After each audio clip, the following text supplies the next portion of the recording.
Hey, how's it going everyone? It's me, it's Jinsula, and welcome to another Pokemon Go video. So, Niantic announced all of the details for Pokemon GO Fest 2022, and there's actually a lot to look forward to with this event. They're introducing a whole bunch of new Shinies, as well as a couple of regionals that I know a lot of players are going to want to get. I'm going to be talking about all of this in today's video, as well as give my own personal thoughts regarding all of it. Anyway, let's roll the intro and get right into it.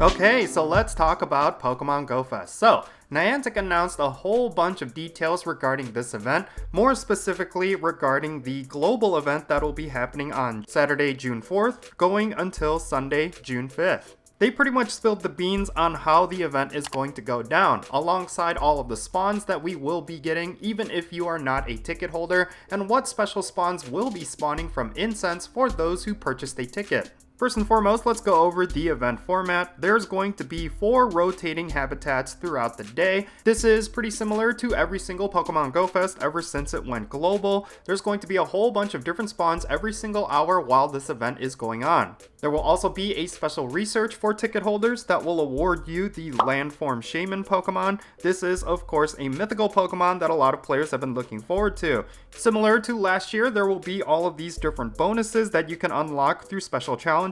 And then of course, there's going to be an increased chance of getting Shinies from Incense, which is also very similar to the last couple of GO Fests. We will be also getting the Global Challenge Arena, which was featured in a couple of GO Fests ago, and I'm really looking forward to that because it was actually a fun way to have some filler content during the event. Mainly because during the event, you are primarily working on catching as many Pokemon as possible, as well as completing the special research, and there really wasn't too much else you could do, but the fact that they're bringing back the Global Challenge Arena, that's going to give you some options on activities during the day. Now let's talk about day 2, because I think this is where a lot of players were wondering how it's going to go down. Of course, in 2020, we had a very Team Go Rocket themed event, and then in 2021, it was very raid heavy. This year, it's going to be a little bit of both. I originally predicted that it might be a PvP centric day, and I'm kind of glad that I was wrong there. It looks like it's going to be all about doing a whole bunch of raids as well as battling Team Go Rocket.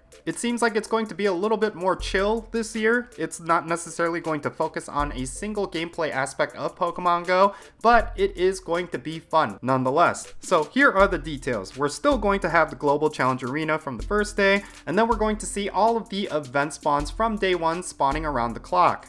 Now here is something interesting. We're actually going to see the debut of a Pokemon through this day. I don't necessarily know what that Pokemon is going to be, but what we do know is that it's going to be in 5-star raids. So chances are it's going to be a brand new legendary, possibly Arceus. I know that's something that a lot of players have been looking forward to, but there is a chance that it could be one of the Ultra Beasts. We really do not know what it could be, but it is definitely something worth looking forward to. Now there's going to be a lot of different perks on the second day for event ticket holders. You're going to have an additional special research story, which I assume is going to have some really good rewards. And then of course, you're going to have all of the Incense special spawns happening on day 2 from day 1. And then I mentioned that there's going to be Team Go Rocket elements to it. Well, if you are a ticket holder, you're going to see an increased amount of Team Go Rocket balloons, and you will get double the amount of mystery components, which means for every Team Go Rocket leader battle that you want to go up against, you will only need to complete 3 grunt battles in order to face them. And then finally, for both ticket holders and non-ticket holders, there will be up to 9 free raid passes that you can get from spinning gyms throughout the day. That is pretty huge because if the new Pokemon that is debuting on the second day is one that a lot of players are going to want, then you will have 9 free raids that you could do throughout that day. Alright, so now that we've covered the event format details, now let's get into the spawns. Like I mentioned earlier, there's going to be rotating habitats every single hour during the event, and the first of these is going to be the city habitat, and this habitat is going to feature Magnemite, Alolan Grimer, Hitmonchan, Baltoy, Burmy, Bronzor, Pidove, Trubbish, Gothita, Golett, and Litten. In the next habitat, it's going to be the Plains habitat, and it's going to feature Girafarig, Dunsparce, Larvitar, Numel, Trapinch, Buizel, Patrat, Drillbur, Shelmet, Rufflet, and Litleo. The next habitat's going to be the Rainforest habitat, and it's going to feature Mudkip, Seedot, Shroomish, Slackoth, Turtwig, Chimchar, Venipede, Carablast, Binnacle, Skrulp, and Rowlet. And then finally for the Tundra habitat, we're going to see Omanite, Swinub, Wingull, Metatite, Wailmer, Spheal, Piplup, Vanillite, Cubchoo, Bergmite, and Popplio. These event spawns are pretty good, although a lot of them seem to be Community Day Pokemon, so I don't necessarily know how excited players will be, but here is where it gets interesting. For event ticket holders, these are the Incense spawns that you will see throughout the day. During the City Habitat Hour, you will see Galarian Weezing and Clink spawning from your Incense, as well as Unknown B, Unknown G, Unknown O, and Unknown U, which of course will be the unknowns that you will be getting throughout the day through Incense. During the Plains habitat, you will see Axew and Torkoal. This is pretty significant for a reason I will get into later.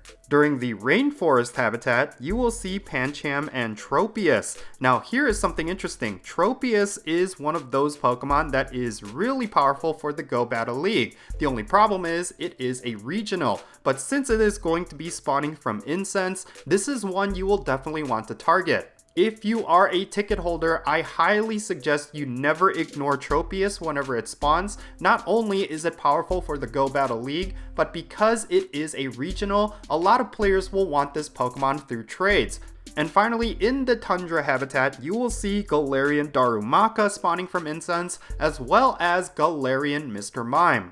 So overall, there is a lot to be excited about when it comes to the event spawns as well as the event format. I really do like the fact that they are kind of keeping it simple. They're sticking to what they know works with Pokemon Go Fest, and I really appreciate that because the last couple of Pokemon Go Fest were actually a lot of fun. I'm also glad that they're not doing a PvP centric day. I think that would have been a huge mistake and it would have been really unpopular among the Pokemon Go community. Sure, there's a lot of players out there who do like PvP, but having a whole day dedicated to PvP I think would have been really boring. But the fact that they are going to be sticking with raiding and Team Go Rocket battles, I think that is a huge plus. It's definitely going to be a lot more chill compared to last year where it was all about doing as many raids as you possibly could, and I really think it's going to be fun. And I think this year they are going to do a lot that Pokemon Go players are really going to enjoy. Now I mentioned earlier that Axew is something we should pay attention to, and that is because it looks like Axew is going to get its shiny form debuting through this event. And much like the previous Pokemon Go Fests, you're also going to be seeing it in 1-star raids throughout the day. So that is going to increase your chances at getting a shiny Axew, and that is a pretty big deal because usually there is one specific Pokemon that players are looking for throughout these particular events, and it looks like this year it is going to be Axew. If shiny Axew is your dream Pokemon, then this is the event you should look forward to. So yeah, that's pretty much it for this video. Again, I'm really excited for Pokemon Go Fest, and I do think Niantic is knocking it out of the park with this announcement, and I really do think this event is going to be great. But let me know your thoughts regarding all of these event details down below. Are you excited for Pokemon Go Fest, or do you think Niantic could have done better? Let me know the reasons why down below, and let's have a great discussion. And if you enjoyed this video and found it to be helpful, make sure you hit that like button and subscribe if it's your first time here, and don't forget that little bell so you stay up to date on whenever I upload videos. And I want to give a quick shout out to my patrons on Patreon. You make this channel content possible. If you want to support this channel in any way, then do consider checking out the links in the description below. But yeah, that's gonna be it. I'm Jinsula. Be safe, have fun, love yourself, and I will catch you all later.